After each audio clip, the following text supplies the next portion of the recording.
县令大人，別在這玩手機了，你快去看看那坦克又故障了，張叔和李叔被關在裡面了。這倆老登，一個坦克手把手教了3個月，還是開不明白，困死在裡邊算了。哎呀，不行，還是得去看看，不能耽誤我的造反大計啊！我叫肖陽，20年前穿越到这個鳥不拉屎的破古代，意外綁定了一個領地信仰系統。只要提升領地內居民的信仰值，就可以通過系統兌換各種技能和高科技產品。20年時間，我把這個四面環山、人跡罕至的古代小村落打造成了桃花源。但是為了這些尖端科技不引起朝廷的注意，我設置了禁令：這座縣城只能進，不能出，違令者殺無赦。哎，你們倆能不能上點心？不認真學，到時候造反，這坦克難道讓我親自開啊？县令大人，我們這把年紀了，哪能跟小伙子比啊？天天操練，骨頭都快散架了。哎呦！再說了，在這縣城安居樂業的，你為啥非要造反啊？今年边關連年征戰，朝廷腐敗，百姓民不聊生，逃難到咱們縣的難民也越來越多。小縣城的秘密怕是守不住太久了。既然如此，還不如我主動出擊。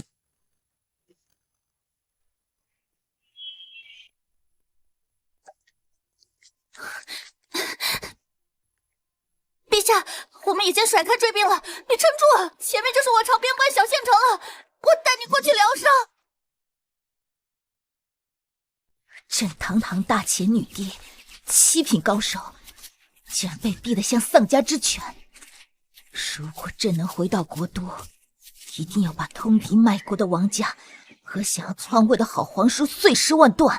陛下，县城就在那兒，我們馬上就能過去了。这個縣城離邊關這麼近，其他州縣都被外族劫掠一空，這蒼山縣怎麼看起來一點事都沒有？陛下，這蒼山縣在群山之間，資源匱乏，易攻難守，毫無油水，應該沒人會來劫掠。我先扶您進城療傷吧。這守門士兵如此敏銳盡責，要是邊境士兵都這樣，我大前怎麼會兵敗？軍爺，我們姐妹進山採藥，不小心受了傷，求您放我們進城找個醫館看病。進可以，但是記住，只許進不許出，你們考慮好。這縣城裡恐怕有貓膩敢囚禁百姓，私設律法，朕倒要看看這個蒼山縣令有幾個腦袋夠砍。我們同意。老婆子，來新人了，你過來接一下。這是什麼東西啊？你們在這裡安頓下來，慢慢就會知道。喲，好標致的姑娘啊！正好縣令大人府上招婢女，你們這姿容肯定能選上。跟我來吧。陛下，你正要去給一個小縣令做丫鬟？等我們見到這小縣令，朕倒要看看他敢不敢收朕做丫鬟。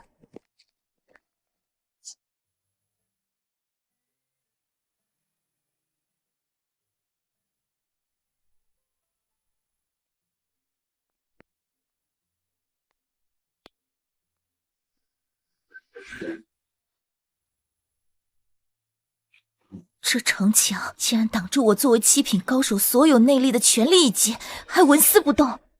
我知道你們外面沒見過這些，這叫水泥，是我們縣令發明的，5牆抹上都能堅固無比，而且還不漏雨。這個小縣令有這種好東西，竟然不上交朝廷，造福百姓，真是自私自利。不過也算是個人才，要是他知錯能改，說不定能收為己用。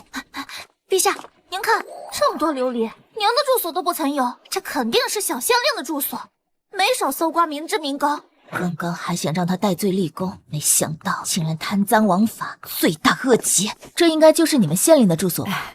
姑娘，這是俺家條件一般，只能住這破房子了。破房子？房子破不破我不知道，反正我是破房了。這蒼山縣的富饒程度，哪怕我大前国都也做不到啊！看來剛剛是我狹隘了。這蒼山縣令是個奇才，等朕回去，定要讓他作為國師輔政。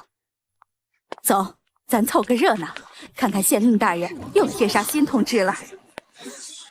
什麼？蒼山縣县令要造反？什麼？蒼唐山县县令要造反！好一个胆大包天的乱臣贼子，坐拥这么多宝贝，不想着报效朝廷，竟然公然谋朕的反，简直找死！县令大人终于開竅了，早該開疆擴土，讓咱蒼山縣的好日子傳遍天下。可不是嘛！我七大姑八大姨都想搬來，可惜縣城啊太小，排號都排到明年了。你們怎麼還這麼激動？造反是誅九族的大罪，你們就不怕被連累嗎？朝廷也能打得過我們才行啊！我們縣令大人發明的那個叫 AK-47的，就連婦女小孩端起來一頓打的，都能連殺10幾個二品武者。什麼？這個狗縣令竟然造出如此厲害的神兵利器！不行，我一定要立刻親眼去看看真假。我的傷沒什麼大礙，不用去醫館。我們趕緊走，先去見縣令。這2個姑娘身段模樣都是1等1的好，說不定以後真能當上縣令夫人，我可得提前表現表現。姑娘，這蒼山縣大得很，從這到縣令辦公的廣場可有3、4公里呢。你還受着傷，我打個車，半炷香的功夫就能到了。這是什麼法器？這叫手機，不僅能和遠在天邊的人說話，還能照相、付錢、打遊戲，用處可多了。你們剛來，沒個手機也不方便，這個先送給你們。此物竟能連通萬里之外，等我回去，定要讓喬教好好研究。多謝王嬸。姐姐小心！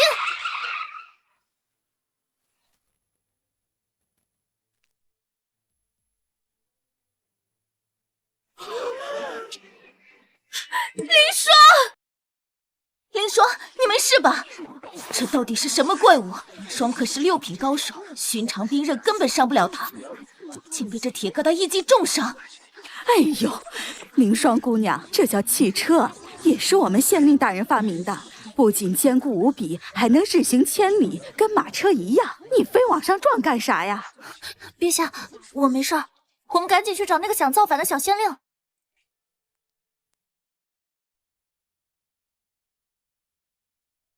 沒想到這鐵疙瘩裡面竟比馬車還要舒服，速度更是快上數倍。姐姐，你看，有傷風化，這個小縣令肯定是好死淫徒，才會讓百姓撞成這樣。姐姐說的是，簡直不成體統。你們別污蔑縣令大人，這樣穿舒適又涼快，怎麼有傷風化了？哼，外面來的老古董啊，誤會，他們剛來不懂規矩。師傅，我們到前面廣場就下。姑娘，我們到了，那就是我們縣令。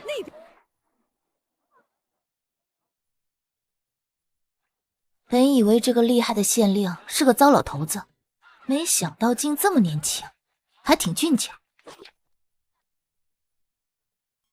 蒼山縣的父老鄉親們，今日召集大家，就是要告訴你們，我們要開疆擴土，讓蒼山縣的好日子傳遍天下。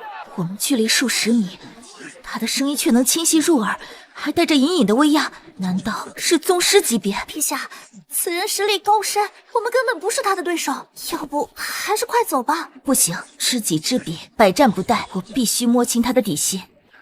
縣令大人，我給你找的丫鬟帶來了。哎呀，您費心費力給我找丫鬟，就是為了把張嬸換出來，湊一桌麻將是吧？這不是3缺1嗎？人我給你送到了。縣令大人，你這次造反，我先去麻將館占位置了。陛下，我怎麼感受不到他半點修為波動？難道他是大宗師級別？我們還是找機會逃吧。不行，大宗師面前我們逃不掉，只要不露破綻，他應該不會輕易動手。哦喲，好家伙，這倆身材樣貌可都是頂級，有這2個漂亮丫鬟在身邊，哥的幸福生活這不就來了？你們別怕，我這人很好說話的，等我忙完就給你們安排住處。今日我蕭陽正式宣布造反！大前女帝昏聵無能，欺壓百姓，對外敵毫無抵禦之力。後宮還養了3000面獸，奢靡無度。我蕭陽要替天行道，推翻這不孝朝廷！簡直一派胡言！朕執政以來日日勤勉，後宮更是空置多年。這個狗縣令竟敢如此造謠污蔑朕！為了這場大業，我專門發明了新武器，大家看好了。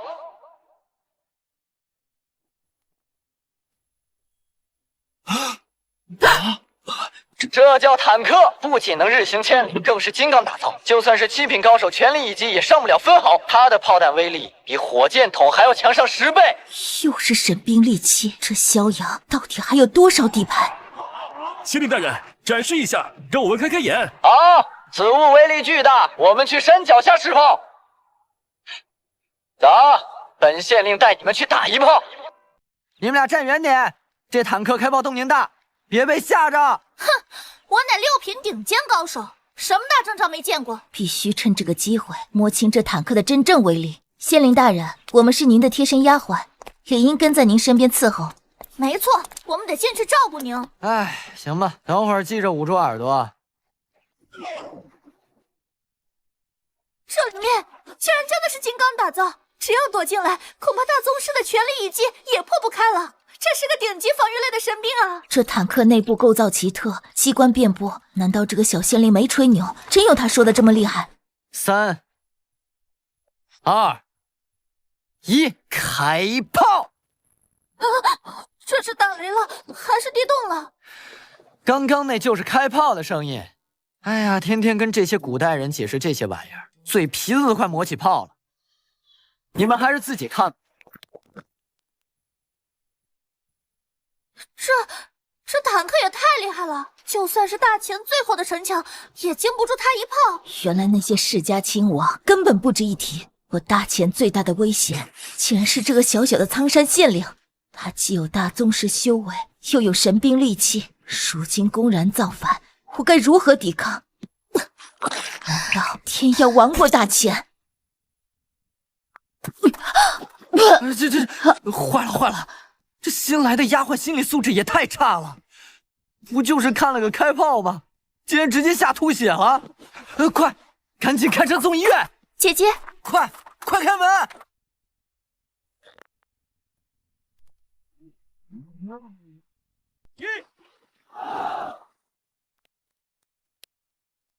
回禀王公子，前面不足10里就是苍山县。女帝就躲在城里，就是因為你喝酒賭博、玩忽職守，才讓女帝從你眼皮子底下溜走。這次你最好別再出差錯。我們燒毀朝廷糧草，通敵叛國，追殺女帝。要是讓她活着回京，你知道自己的下場。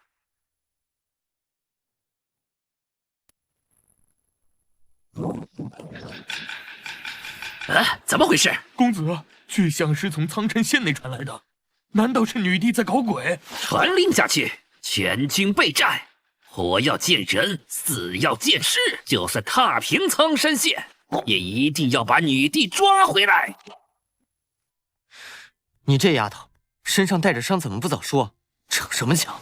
母帝去世後，第一次有人真心的關心朕，沒想到竟然是個反賊。還好你摔倒時沒有碰壞坦克裡的東西，哎，嚇我一跳。好了，既然你醒了，我們就好好談談你的身份。糟了，難道他察覺到朕是女帝了？你還不說實話嗎？你那個妹妹可都招了。沒錯，其實朕就是……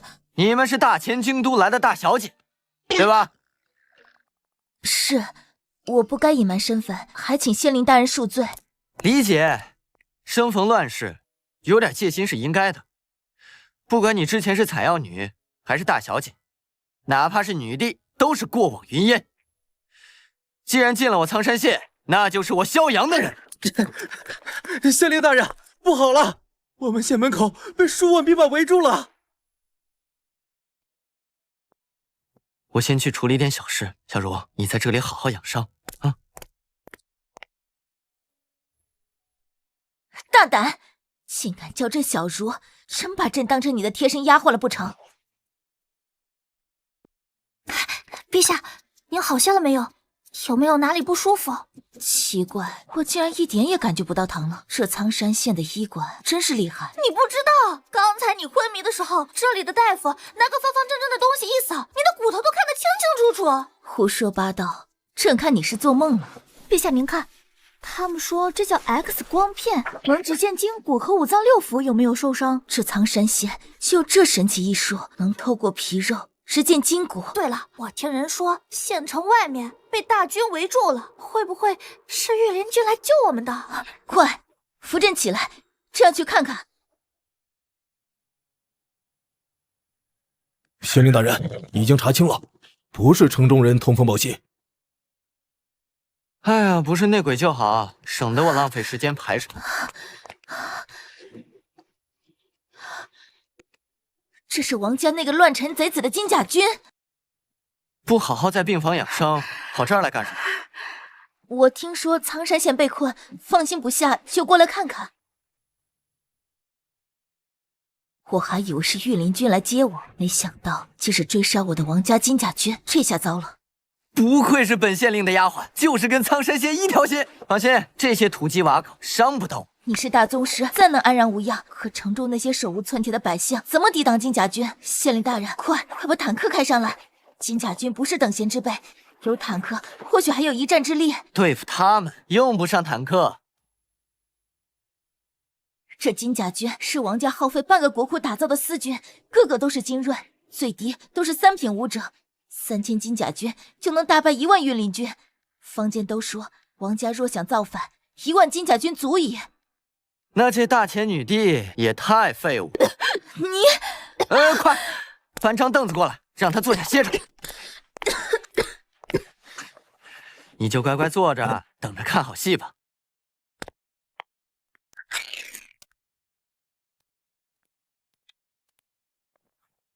陛下，这城门還沒攻破，我們趕緊走吧，留得仙山在，不怕沒柴燒。不行，我不能走，我若逃走，王家為了逼問我的下落，定會屠城。我不能連累了滿城百姓，雖然希望渺茫，但是我希望蕭陽能贏。我堂堂大錢女帝，這樣把希望寄托在一個反賊身上。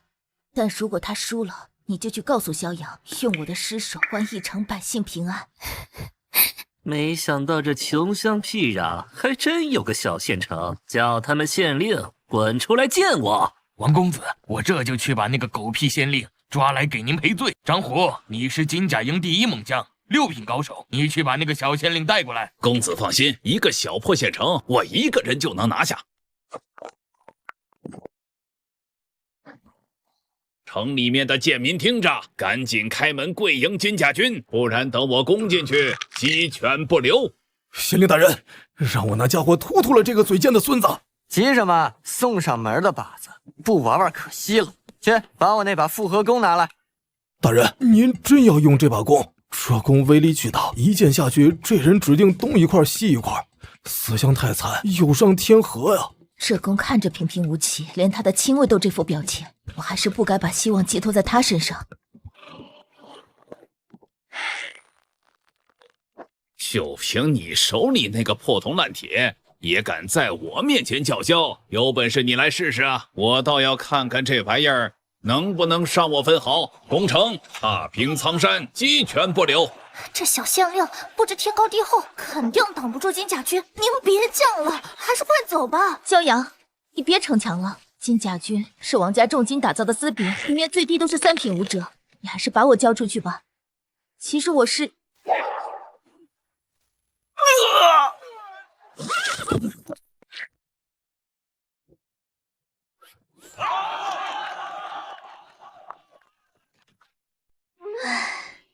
陛下，聽說是張虎，可是6品高手啊！這麼遠的距離，竟然能被一擊打碎頭骨，幸好咱們沒有輕舉妄動，暴露身份。這個小縣令竟然有如此厲害的神兵，要是真有這個，怎麼會讓王家如此放肆？蕭陽，你有這種寶物，為何不上交朝廷，交給女帝？你知不知道，私藏神兵是大罪？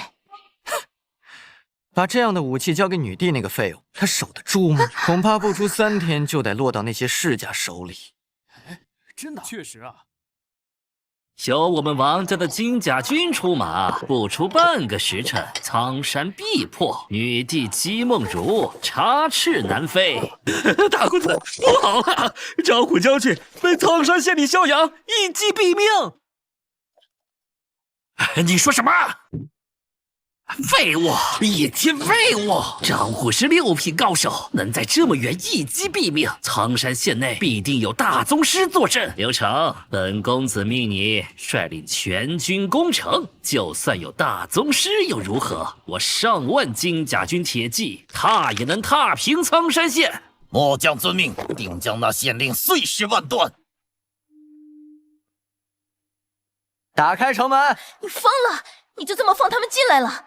你是不是傻？他们要屠城，我怎么可能让他们轻易进城？哎，行了，把嘴闭上，这么急干嘛？女帝，没想到女帝竟然真的躲在苍山县，我要是抓住她，肯定能连胜3级。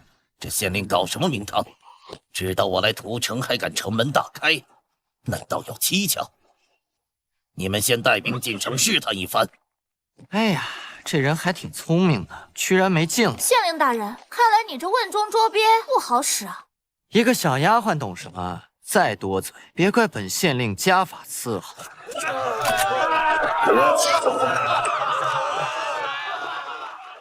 怎麼回事？將軍，我們進去之後，突然冒出幾人拿着鐵管子，然後弟兄們不知道為何就渾身冒險倒下。將軍，那縣令定是掌握了什麼妖法，要不我們先撤吧。擾亂軍心，跟上！全軍攻城，一個不留。高縣令，我要親自為他扒皮抽筋。居然救命的金甲軍1000人，就算是5萬御林軍一起上，也做不到這麼快吧？剛死了1000個隊友，依然敢義無反顧地衝上來。這金甲軍軍紀確實不錯，難怪那廢物女帝都不是對手。你怎麼還不下令攻擊？就眼睜睜看着他們衝過來，城門還開着，再晚就來不及了。這打仗呢，你一個丫鬟湊什麼熱鬧？去，一邊玩去！行動組收網，一個不留。啊！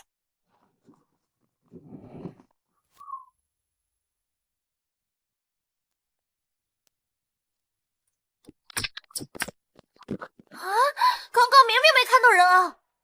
你看他們身上的衣服，那綠色的花紋，在樹林中和葉子的顏色特別像，因此很難發覺。可區區幾百人，怎麼可能戰勝1萬金甲軍？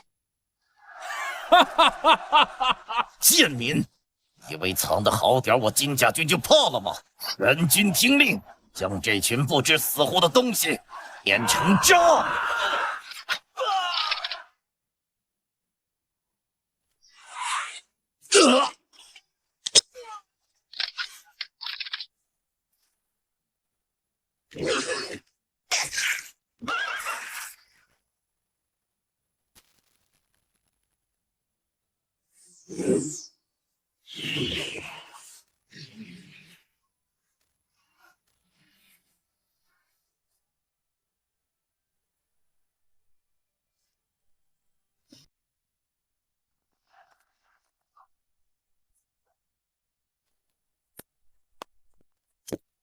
妖法，都是妖法！一群賤民竟敢用妖法對抗我金甲軍，死傷這麼多金甲軍，還大敗而歸，王家大公子定不會放過我，不如鋌而走險，偷襲城樓，抓住女帝。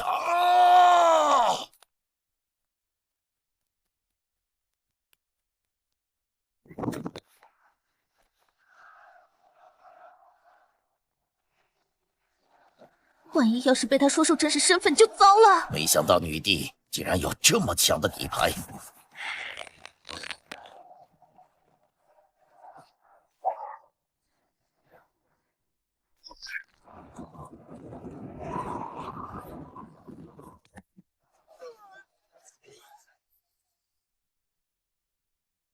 打掃戰場，收繳武器，處理屍體，全部噴上酒精消毒。大人，你這是做什麼？為什麼要噴灑這些液體？消毒防疫，免得屍體腐爛滋生異病，傳染給百姓。這個蕭陽治軍嚴謹，手段狠辣，實力更是深不可測，可居然還會顧及戰後名聲。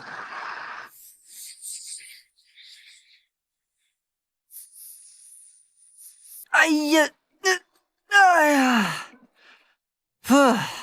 就這實力也能把那個女帝圍剿到邊關？那廢物女帝恐怕還沒等我的造反大軍打到京都，她就已經乖乖退位了。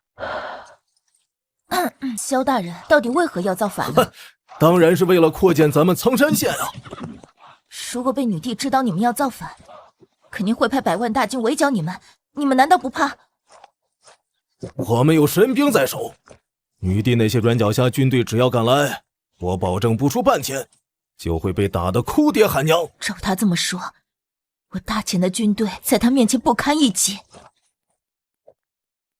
陛下，這萧陽就是個實打實的反賊，我們倆總不能真的一直給他當丫鬟吧？要不找個機會把這個反賊……不行，我們2個人加起來都不是他的对手。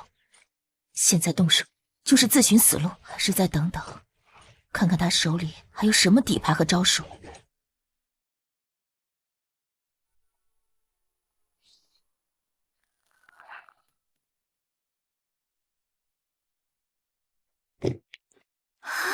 姐姐，你快看，这门是完全透明的，比京城里的琉璃還乾淨漂亮。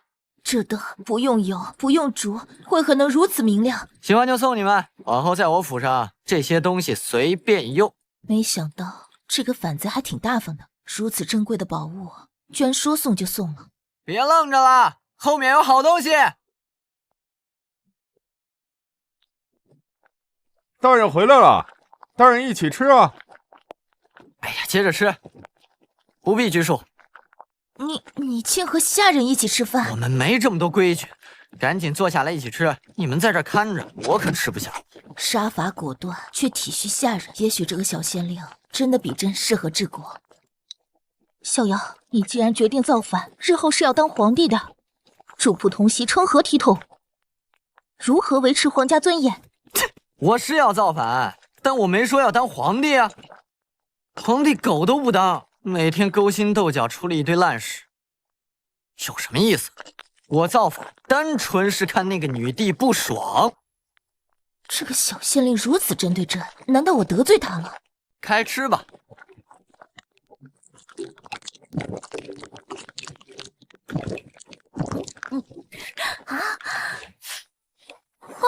这火锅也太好吃了！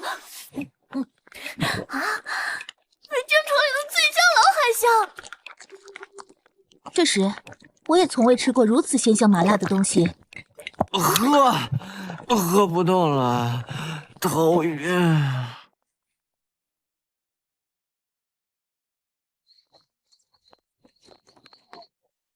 陛下，現在動手，殺了這個反賊，神不知鬼不覺。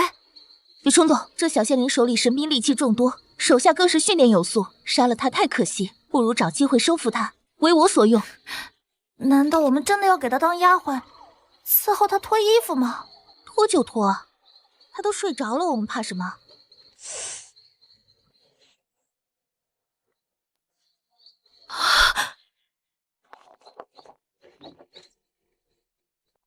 走，趕緊出去。行了，狙擊手可以撤了，這倆丫頭沒問題。你們若是覺得做我的丫鬟沒問題，就把這2份勞動合同簽了。這是賣身契嗎？開什麼玩笑！我們蒼山縣講究人人平等、工作自由，怎麼可能簽賣身契那種骯髒的東西？我們蒼山縣所有商戶和個人僱傭人都必須簽勞動合同，雙方自願同意才行。什麼？一個丫鬟每個月10兩銀子，不僅有休息，還能隨時解除合約。這丫鬟當的也太簡單了，宮裡的宮女都比這辛苦100倍，而且下人還能主動解約，這在大前其他地方簡直想都不敢想。是啊，如果回去頒布新政，讓大前所有百姓都簽這種合同，豈不是很輕易就能收攏民心？好了，從現在起，你們就是蒼山縣正式僱員了。父親啊，大事不好了！蒼山縣那個縣令是個妖孽，他有妖法兵器，張虎、劉成全死了，1萬金甲軍也全軍覆沒啊！一群廢物，連個小小的縣令都對付不了。傳令，調集5萬金甲軍，給我踏平蒼山縣，奪捉女帝，將那縣令挫骨揚灰。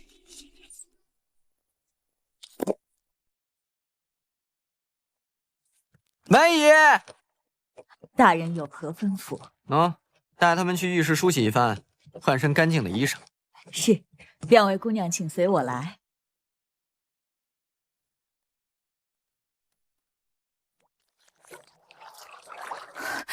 這浴室竟這般乾淨，簡直比宮裡的還要雅致。這水竟能自動流出來，無需下人提水。那是老爺特意讓人改造的水管，冷熱可調，方便得很。那是大人自己發明的馬桶，用完只需拉動旁邊的繩子，就有清水沖得乾乾淨淨。你們等着，我去給你們練2身丫鬟的衣服。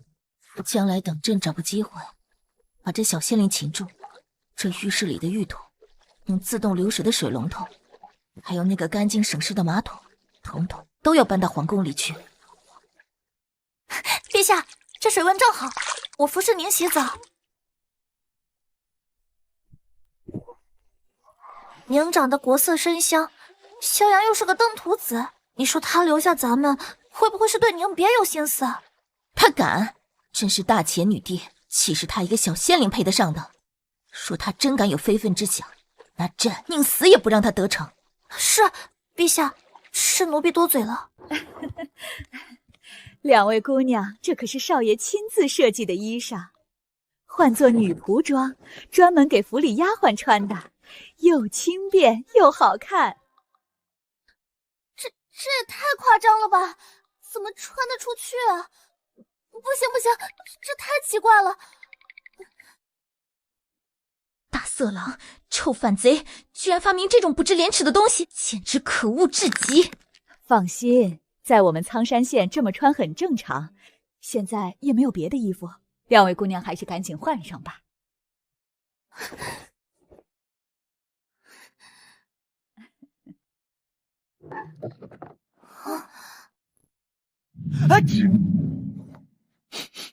奇怪，也沒着涼啊。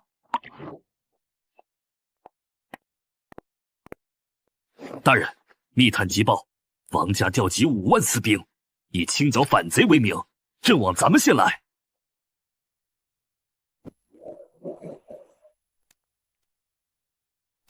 哼，王家一群跳梁小丑，真當我萧陽是任人揉捏的軟柿子？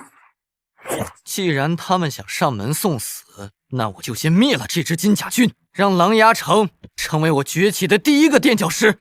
傳令下去，集結所有暗衛和精銳，準備應戰。屬下遵命。2位姑娘，快嘗嘗我做的桂花糕，甜而不膩。你們倆生得這般國色天香，當丫鬟確實可惜了。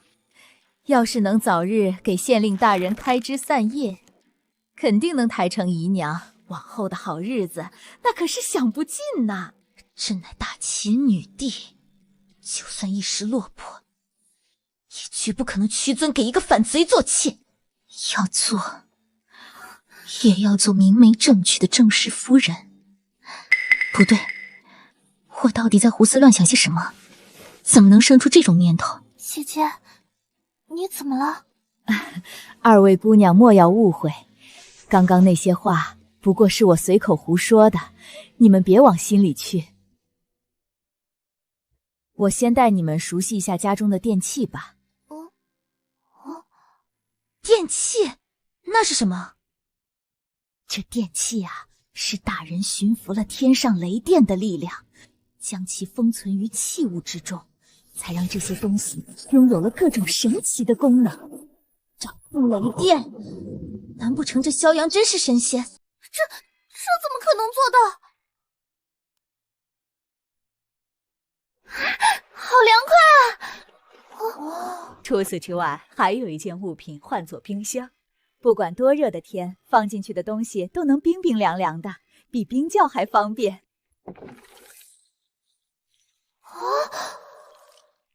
萧陽啊萧陽，你到底還藏了多少秘密？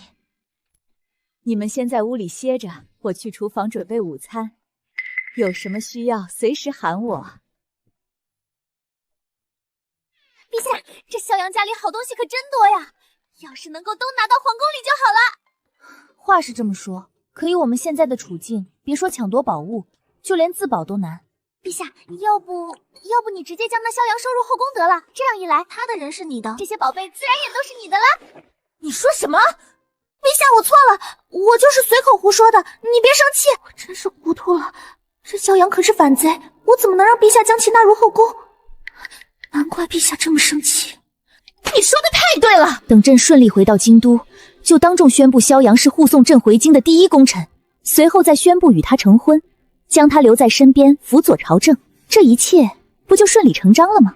從現在起，我們必須放下身段，和蕭陽打好關係，不僅要讓他對我們放下戒心，還要讓他心甘情願為我所用。陛下英明，那我們該怎麼做？他不是把我们当成丫鬟吗？那我們就演好丫鬟的角色，恭順殷勤，百依百順，先把他的底細摸清楚再說。我們去門口迎迎大人吧。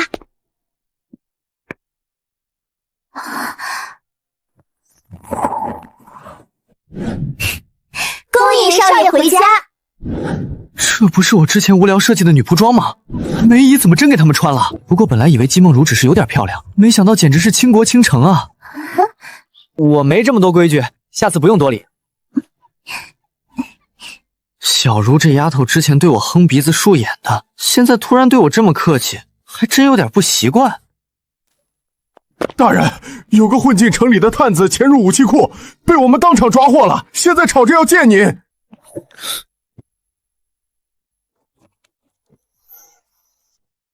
知道了，我馬上過去。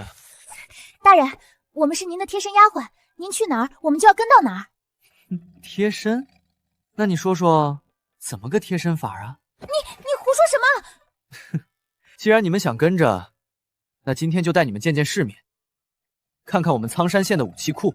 太好了，朕正好可以趁機打探蕭陽的底牌，看看他這倉庫裡都藏了些什麼。你就是這蒼山縣的縣令蕭陽？本公子就是。怎麼了？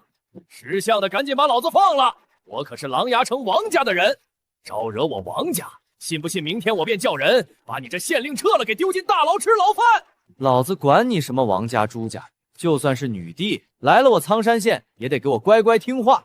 狂妄，簡直狂妄至極！你可知王家在大田的地位？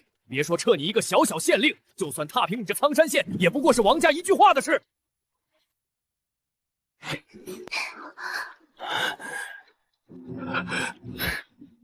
王大人好心勸你，识相的趕緊放了我們，再將縣中財物悉數上交王家，或許還能留你一條性命。上交財物，留我性命？你們王家的人是不是都跟你們一樣蠢？你們在城裡打探這麼多天，難道不知道本公子要造反？老子都要造反了，還管你王家是什麼地位？就憑你一個小縣令還想造反？我勸你還是趕緊把我們放了，不然王家不會放過你的。來人，把這兩個不知死活的東西抓起來，本公子倒是要看看他王家能把我怎麼樣。我告訴你，你們這蒼山縣已經被5萬金甲軍包圍了，若是你們想活命的話，就乖乖給我磕頭認個錯，說不定我求個情，王將軍還能饒你們一命。之前雖然蕭陽打贏了，但那也只是1萬金甲軍，但這次可是整整這5萬金甲軍，蕭陽能打得過嗎？今天我就讓你們開開眼。是。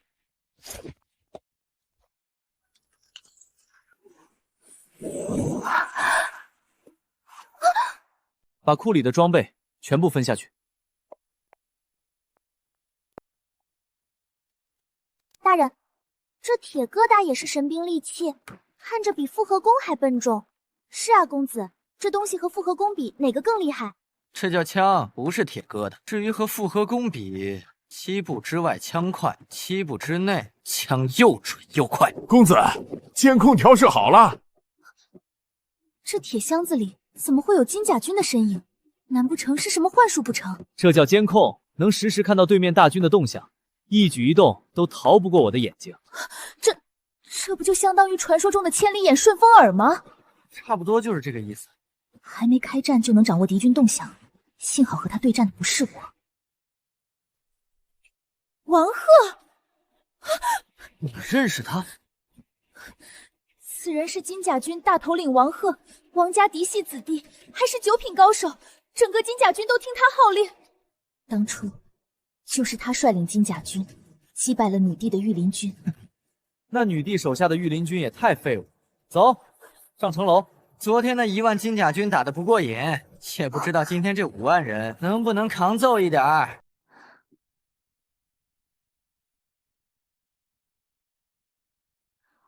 陛下，就算萧大人有那些神兵，可对方是整整5万金甲军啊，他未免也太狂妄了。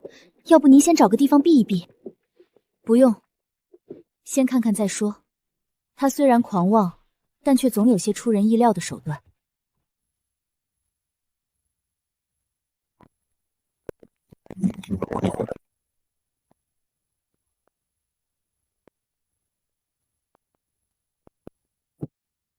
这就是那不知死活的苍山县。回统领，正是此地。苍山县地势险要，易守难攻，我看还是谨慎些。险要？我看就是个小山沟，就凭这破县城，连像样的刀枪剑戟都未必置办得起，拿什么守城？再说他們昨天剛跟1萬金甲軍血戰，就算險勝也是元氣大傷，不過是強弩之末。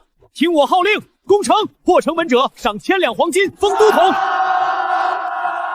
傳令下去，我們營的2000人馬，沒有我的命令，誰也不許動。老大，再等下去，城池都要被別人攻破了，咱們可就什麼軍功都撈不到了。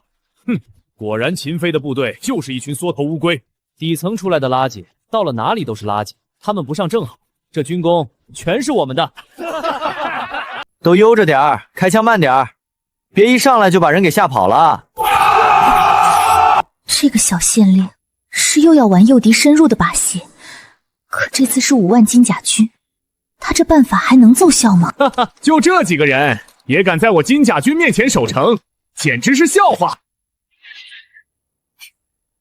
動手！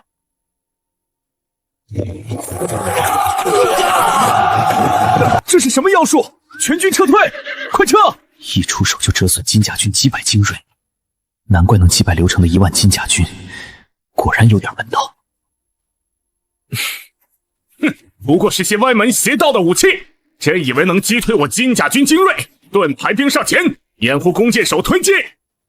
將剛那些拿暗器的家伙全給我射下來！大人，這是金甲軍的盾牌局，那些盾牌都是特製的，普通武器根本打不穿，這可怎麼辦？大人，實在不行，咱把坦克開過來吧。坦克是打野戰用的，守個破城門用它，太大材小用了。你要是閒着沒事兒，就給本少爺捏捏肩，站這麼震天，肩都酸了。這家伙都火燒眉毛了，居然還一副雲淡風輕的樣子。大人如此淡定，肯定是還有對付他們的秘密武器吧？本公子發明一物，名叫火箭筒，只需要一發就能把他們轟成渣。轟成渣？大人，他們靠近了，已經到射城內了，要不要轟他丫的？全體注意，換下機槍，換上火箭筒。你個狗縣令，別白費心思了，就算是滿天箭雨，也傷不了我的盾牌軍分毫。是嗎？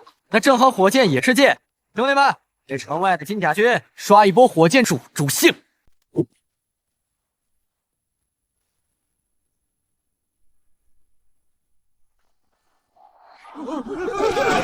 沒想到這個小縣令竟然發明出如此恐怖的武器，不行，朕必須搞清楚這些武器的底細。公子，這個火箭炮也太厲害了，我也想玩玩，你教教我唄。別慌，大壯，你過來教教他怎麼用。啊，竟然就這麼同意了。統領，對方武器太過詭異，不可硬拼，不如先撤退，打探清楚他們的底細，再做打算。死了這麼多兄弟，跟我說撤退，這是在動搖軍心。再敢說一句，我斬了你！兄弟們，他們的暗器雖然威力大，但肯定無法持久。趁現在攻城，打他們個措手不及。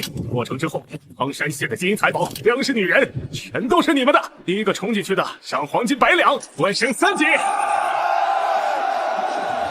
那暗器威力太猛了，咱們衝上去就是送死啊！統領說的輕巧，真要去拼，怕是連城門都摸不到就丟了性命，這不是拿我們當炮灰嗎？一群廢物，警衛何在？你們從側面翻牆登樓，給我收繳他們的武器！這群雜碎一個不留！大壯，看看那群黑影是幹什麼的，鬼鬼祟祟的。這是精衛，金甲軍的核心精銳，每個都身手不凡，擅長輕攻和暗殺。沒想到連他們都出動了。大人，火箭炮威力雖大，但他們速度太快，根本很難命中。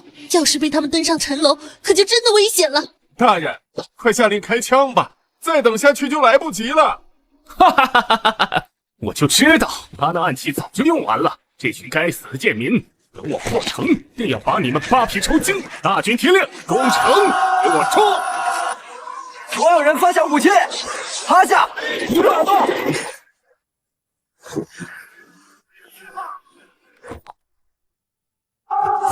現在想放下武器投降，晚了！給我狠狠打！破城之後，讓你們求死不能！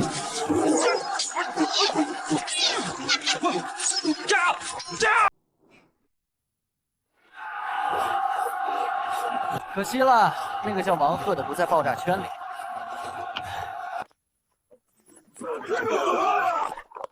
真男人，從不回頭看爆炸。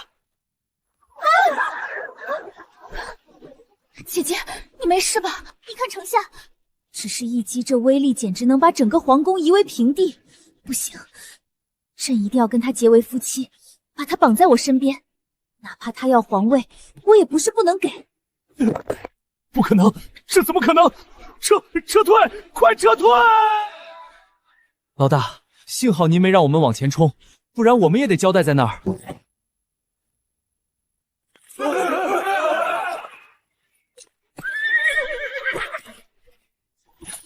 秦飛，帶上你的人，去前面攻城，給我掩護金甲軍撤退。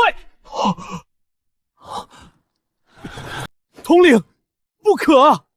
我的部隊負責後勤補給，從沒接受過正規攻城訓練，現在衝上去就是送死啊！送死又如何？現在正是你們這群雜碎效命的時候，敢違抗本將軍的命令，信不信我立刻砍了你們的腦袋？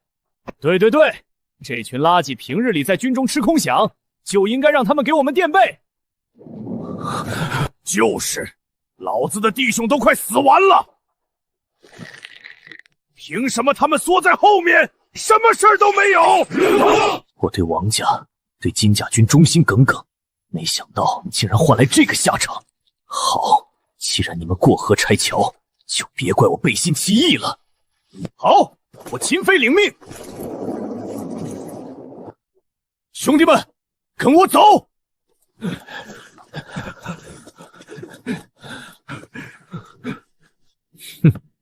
等回去之後，就把這次兵敗的黑鍋全扣在秦飛頭上。老大，我們真要衝上去送死嗎？那城門裡的暗器太嚇人了。不是送死，我們是去投降。投降？這小縣令能收留我們嗎？萬一他把我們全殺了怎麼辦？現在這個時候，只能賭一把了。大人，您不是說這次要抓些俘虜，補充縣裡的勞動力嗎？這咋一個活口都沒撈着？靠！沒想到 C4 炸彈威力這麼凶，竟然把人全炸成灰了，還補充什麼勞動力？虧大發了！大人，快看，又來了一群人。他們沒帶兵器，看樣子不像是來攻城的，倒像是來投奔的。啊，這可是送上門的勞動力啊，可算有人給咱們幹活了。所有人聽着，跪下！縣令大人，我等金甲軍不願再受王家欺壓，特來投誠，求大人收留我們，我們願意為大人效犬馬之勞。你單獨上城樓，其他人在城下等着，敢亂動者，格殺勿論。大人，您真要接受他們？這些人都是金甲軍的人，難道不怕他們是假投誠，故意混進來使詐？放心，本公子有的是辦法，讓他們乖乖聽話。大人，求您高抬貴手，放我和兄弟們一條生路，我們絕對不敢有異心。別急着表忠心，把這玩意兒綁在旁邊的大石頭上。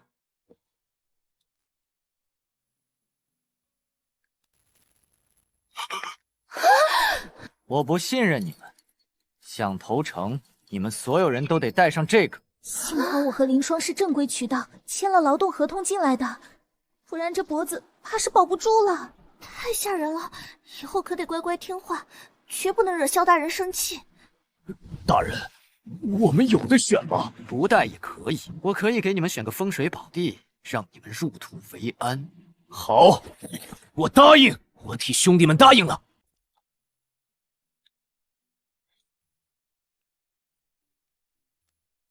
你们在王家，在金甲军里，就是任人宰割的炮灰。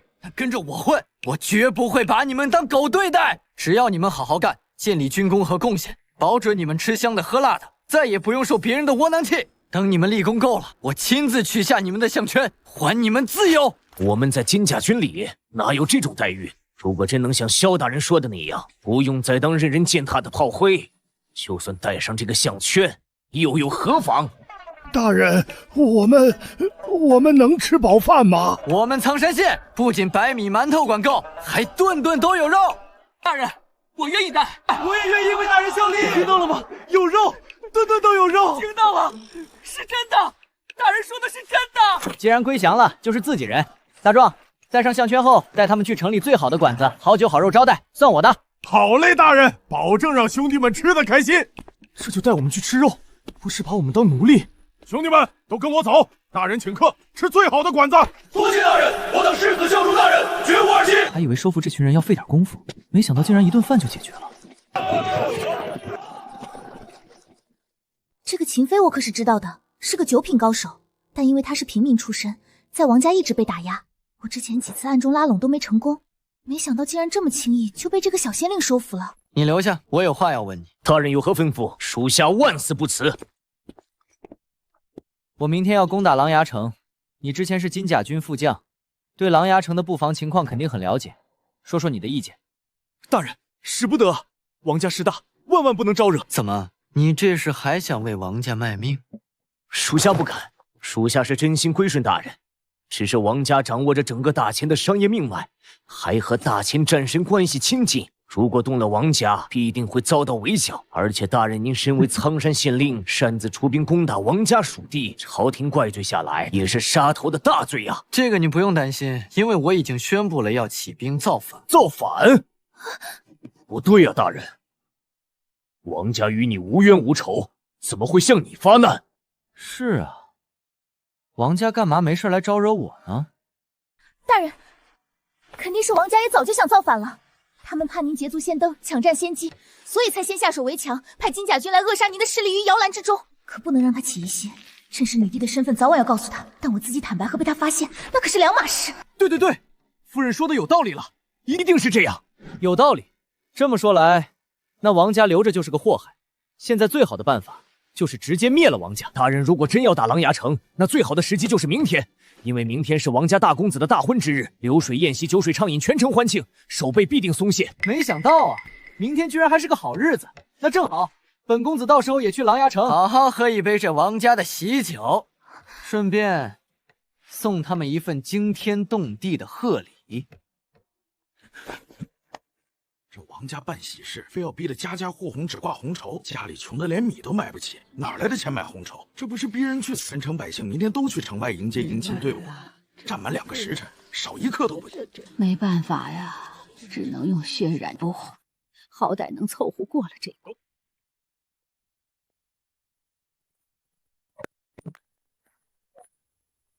看，一群賤民！擋着馬將軍的路，找死不成！這王家簡直無法無天，咱們這些百姓日子可怎麼過呀？還能怎麼辦？在這琅琊城，王家就是天，咱們只能認命。